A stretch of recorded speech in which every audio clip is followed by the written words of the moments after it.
metal isn't merely hair bands with heavily teased hair and skin-tight spandex screaming at the tops of their lungs. This genre of magnetic music makes fiends of its flocking followers. Wow! Calling all metalheads, get ready to bang your heads as we riff on heavy metal on this week's episode of FYI. Welcome to For Your Info. En inglés. You got it.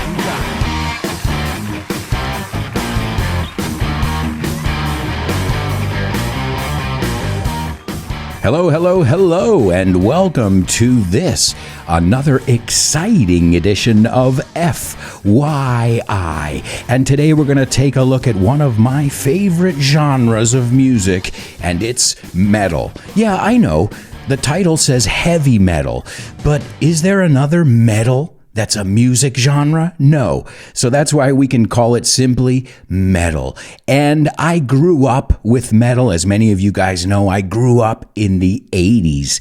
That's right. As we say, when it was in its heyday, su mejor momento. And for those of us who are still metalheads, remember, we don't say un heavy, we say a metalhead. Well, metal will never die. But we're going to look at all different aspects of this music that is even controversial. I remember court cases at the Supreme Court against heavy metal bands. And we're going to look into all that today, even the Satanic Panic. Well, you can't talk about heavy metal without talking about sex, drugs, and Satan worship, even if most of it is just an act. Let's kick off with today's intro. I started out by saying heavy metal isn't merely hair bands. Now, a hair band are these famous heavy metal bands from the 80s like Motley Crue, Poison, where their hairstyle and their makeup seemed more important than the music in some cases. So it isn't merely hair bands with heavily teased hair. And when you tease your hair, all you have to do is think of the 80s. It's a lot of hairspray. Just put in 80s look in Google or teased hair, and you'll be like, oh yeah, that.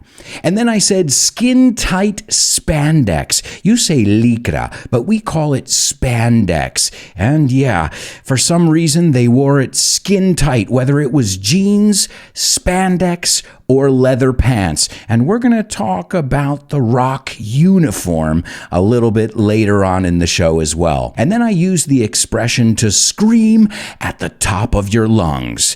I think you say a pleno pulmón, if I'm not mistaken. Then I went on to say this genre, vamos a pronunciar esto, genre of magnetic music. Let's be honest, there is a certain magnetism around this music, and it makes fiends. Now be careful, I didn't misspell that word. I didn't want to say friend, porque realmente es la palabra friend sin la R. It makes fiends of its followers, and a fiend is literally un demonio o un malvado, but it also means un fanático. So I thought that was an appropriate word. And then I let out my loudest rock scream. And if you haven't done that yet, let out a yeah right now. You know you want to. It feels good. In fact, you can even put up the devil horns or put your fist in the air throughout the episode. Feel free to get into it siendo meterte en ello. And then I went on to say, calling all metalheads. We call them metalheads or headbangers. What we don't say is heavies. I said, calling all metalheads, get ready to bang your head as we riff on heavy metal. Now, I know you know the word riff because that's the same in Spanish, right? A guitar riff. But also to riff on is improvisar. Vamos a improvisar hablando de heavy metal. And why? Because it's not black and white. Let's start with the origins. And as always, we have to start way before heavy metal. So how far back do we have to go? Well, if it comes from rock music, and rock music comes from the blues, then it seems like most modern music, you have to go back to the blues. And if you listen to some early blues songs by, for example, Robert Johnson, the way he strummed the guitar and used his voice was different than a lot of the blues you were hearing at that time. And the interesting thing about Robert Johnson, in true heavy metal fashion, the word didn't even exist back then, but there's a rumor that he sold his soul to the devil to be a successful musician. And I was very lucky. I went to Clarksdale, Mississippi, where that event supposedly took place. So we've always got to go back to the blues, because what is it? Well, if you think about it, rock is really like the blues, but played a little bit harder, with a little more distortion, a little grittier, no más sucio en cuanto a sonido. And Robert Johnson wasn't the only blues guitarist using this sound, which was relying on heavy distortion, power chords. There were several, and we'll trace it to several songs as well. So, as we said, the blues in general. But what were the predecessors?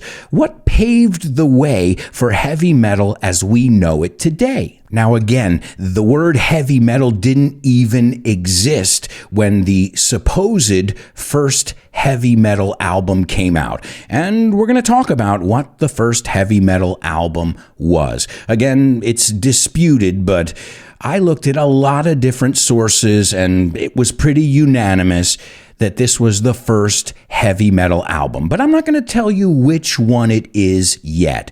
I'm just going to tell you some of the songs that were hard and heavy and used distortion and maybe were what you would call the predecessors of this amazing kind of music called heavy metal. Now, there was something called surf rock. A group called Dick Dale, a singer with a group, had a song called Let's Go Trippin' in 1961. And it was a pure hard rock, almost heavy song. Again, the term didn't exist yet. Then there's another song, Misery Lou. I'm sure you guys know that one. I think it's on the soundtrack to Pulp Fiction. Then there was the Kingsmen and their song, Louie, Louie, oh no. That was in 1963. The other ones I mentioned were 61 and 62. So the early 60s, surf rock, garage rock. Oh, the Kinks. There was another one in 1964 with their hit, Girl, You Really Got Me Now. Now, again, no one would consider these songs to be heavy metal songs, but they all influenced the heavy metal songs we know and love today. Then there was another group called Blue Cheer who did a version of Eddie Cochran's Summertime Blues, and I recommend you give it a listen, because Summertime Blues is obviously a blues song. Well, I'm a-working all summer just trying to earn $1. Do-do-do-do, do-do-do. Okay, you all know the song. Well, Blue Cheer, a little-known group called Blue Cheer, did a cover of that song, which is pure heavy metal. And then that same month, Steppenwolf, another classic hard rock / heavy metal band, they had an album and a song off that album. It was a self-titled album, and the song, you might know it, it might ring a bell, Born to Be Wild. And that song even has the word heavy metal in it.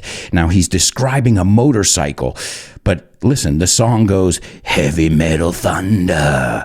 Does it ring a bell? Well, he wasn't talking about the music yet. He was talking about literally heavy metal, a motorcycle. And of course, we couldn't talk about rockin' loud rock without talking about the Beatles. And in 1968, they released Helter Skelter. And that was Paul and John trying to make as much noise and distortion as possible. And what do you guys think? I think they pulled it off. And there's another one as well, which was the same year. This was 1968, the same year as the Helter Skelter song.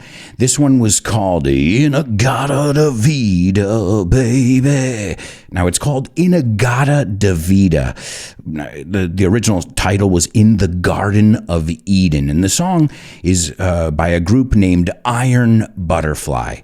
So again, I named some of the predecessors, some of the songs where if you listen to them even now, you'll notice that they sounded different to all the other songs that were coming out at that time. And so the stage was set. Estaba el escenario preparado. We were ready for heavy metal. And this was in 1968.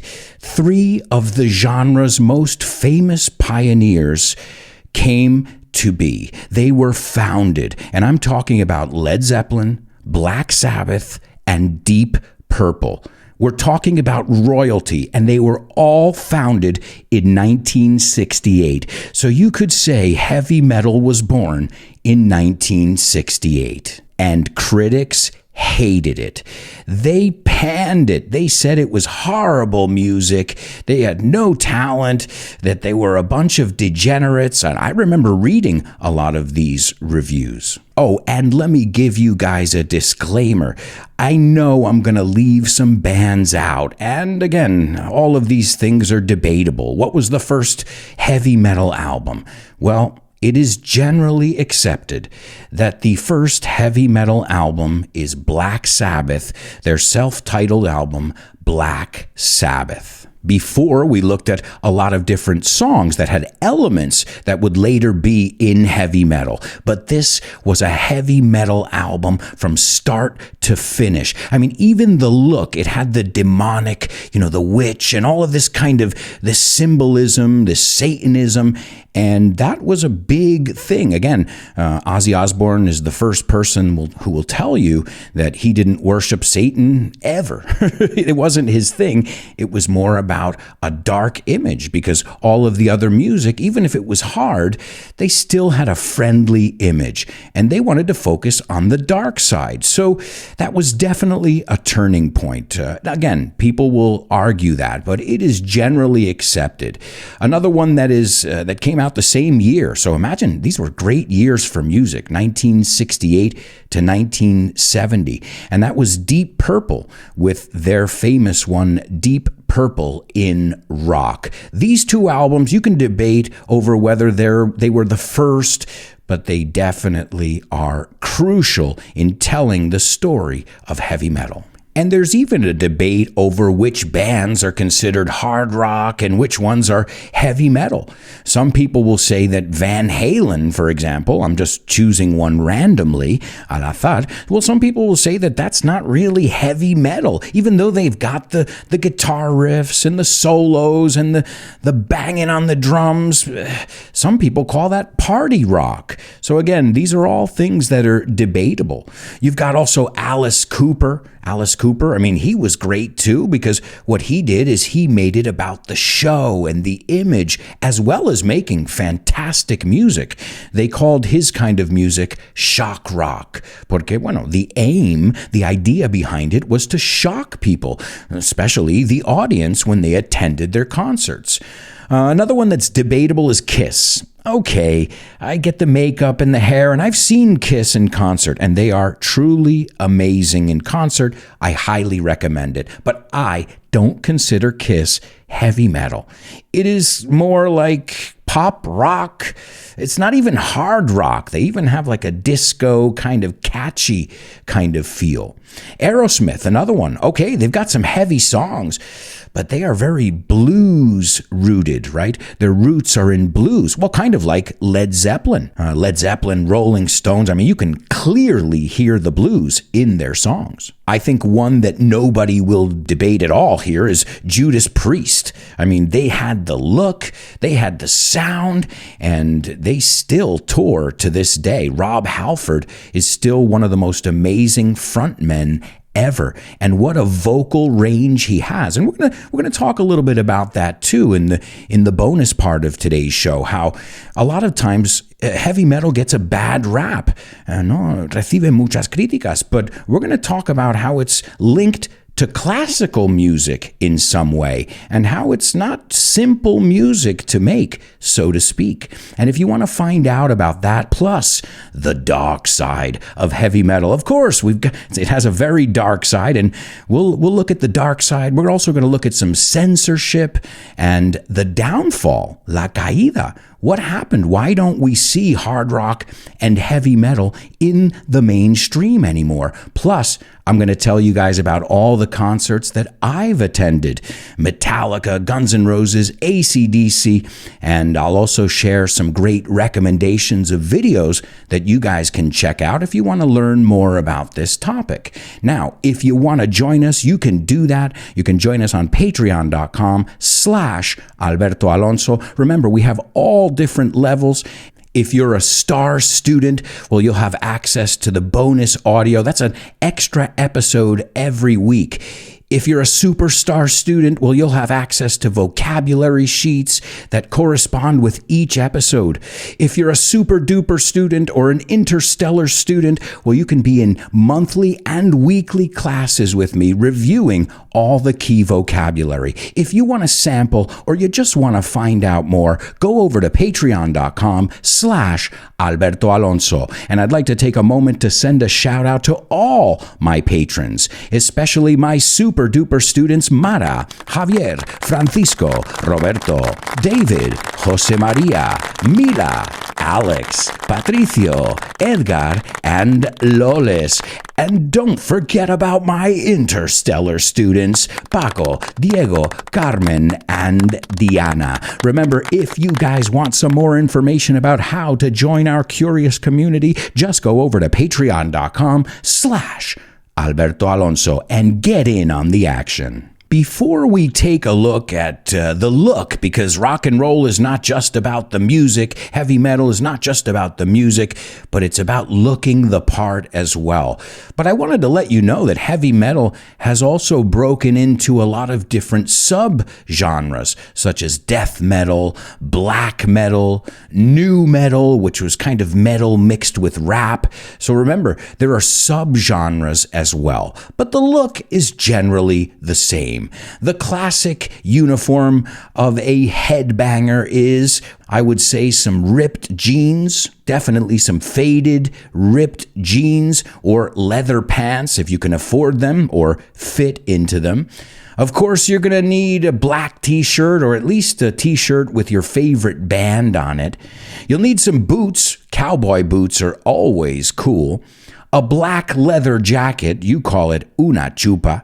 Denim will do. Nos vale el de vaquero también. But you have to have a patch of your favorite band on the back of it. And some pins. I remember going shopping. And I would go to record stores when records existed and CDs and tapes. And I remember buying patches and my mother ironing them or sewing them onto my jacket. So when I was a kid, I looked the part. And remember, there's a wide range there too, because some go for more of a gothic look, a darker like Ozzy Osbourne, Black Sabbath look, and some go for a more glam look, like Motley Crue or something like that. But the thing is, you don't conform to standards. And I'm not just talking about when you dress. I'm talking about in general. If rock and roll is about rebellion, well, heavy metal is about double the rebellion. And of course, remember the hair bands, in my opinion, even if their music was great, they took it too far. Se pasaron tres pueblos, as you say in Spanish. I'll never forget when my grandfather looked at the Poison album, Look What the Cat Dragged In, que es una buena expresión que significa, mira quién entró por la puerta. And he saw the four members of Poison, Bret Michaels, C.C. DeVille, para que veas que yo era fan. And he goes, these women are pretty. And I go, okay. So I think they went too far. And I'm not saying anything against people who dress as women or men or whatever you want to dress as. I don't care if you walk around dressed as a pumpkin. But I'm talking about as far as taking the music seriously, it seemed like it was more about what color you dyed your hair or whose hair was teased more and, how much lipstick and eyeliner you had on or how many animal prints you could wear, like leopard and stuff like that. So it got a little bit too crazy. They went a little bit overboard. And as you'll see in the bonus part, I think this was something that led to its downfall. We'll let you guys be the judge as always. I'll present you with some information and then you make the call. Tú decides. But all throughout history, authorities have been trying to decide what's appropriate for us to listen to. Did you guys know that in 1965, Satisfaction by the Rolling Stones was banned on many radio stations? And in 1968, The Doors and their song, The Unknown Soldier, well, that was also banned because it had an anti-war message. I mean, the Beatles were even banned by the BBC because of Lucy in the Sky with Diamonds and A Day in the Life because, well, they were promoting drug use. That's right, not even Sgt. Pepper was safe. But that was nothing compared to the witch hunt that they had for heavy metal. And I remember there was a huge event, it was a media event, and there were very important people who were involved, including Tipper Gore. In fact, she has become a symbol of censorship in the United States. Tipper Gore is Al Gore's wife. And they started the Parents Music Resource Center, the PMRC, and they decided that they would be the judges of what was appropriate and inappropriate. And this was because Tipper Gore got Prince's Purple Rain. Now, everybody who knows Prince, they know that he's always got a sexual or sensual part to his music and his look and his stage show. So, I mean, also, buyer beware. Come on, guys, you want Prince to raise your kids? Well, yeah, they thought that it was their responsibility to go around telling people what songs they could listen to, what albums were apt for the radio. They even came up with a filthy 15, and these were songs that referenced sex, violence, drugs. Again, these are artists. Many of the cases, they're not even Satan worshipers. Yes, there is a drug element, but I believe you as the parent has to say what the kid can listen to or not. And if you don't want them to listen to it, you got to give them a good explanation. Well, they live a lifestyle that is dirty and short-lived, and many of them die young. If don't expect Marilyn Manson to raise your children or video games. That's that really grinds my gears. Me saca de quicio, I think you say. But on the other hand, I will say this, it's not a bad rap. I mean, they have that reputation for a reason. This music is known to be aggressive or at least promote aggressive behavior. It's about alienation, being alone, being a loner, right? Not being understood. As we said before, we've got those satanic themes. As we said, the cover of Sgt. Pepper. Do you know who's on the cover of Sgt. Pepper's, the album? Aleister Crowley, the head of the Satanic Church. Of course, a lot of it was deservedly so. A lot of this criticism that it got, and deservedly so, is merecidamente. They objectify women. I mean, I remember it. I finally realized, I go, okay, this music I like the music, but don't take the message to heart. You don't want to be like these people. And that's the thing. That's what I think we have to teach our children. The line between what's real and what's entertainment. And we're going to look at that a little bit. How much of this satanic panic was just performers looking to shock people, and how much of it was real? And we'll look at that and so much more in the bonus part of today's show. We'll look at the downfall as well, because these days you go to the charts, las listas, And you never find rock songs. You get trap, you get reggaeton, but there are no rock songs. The last time I remember seeing rock songs on the chart, heavy or hard rock songs, was new metal. That was Korn. But I love this kind of music. I think it rocks. And I hope you think FYI rocks as well, because we're going to have a rockin' time in the bonus part of today's show. So I hope you'll join us on today's FYI.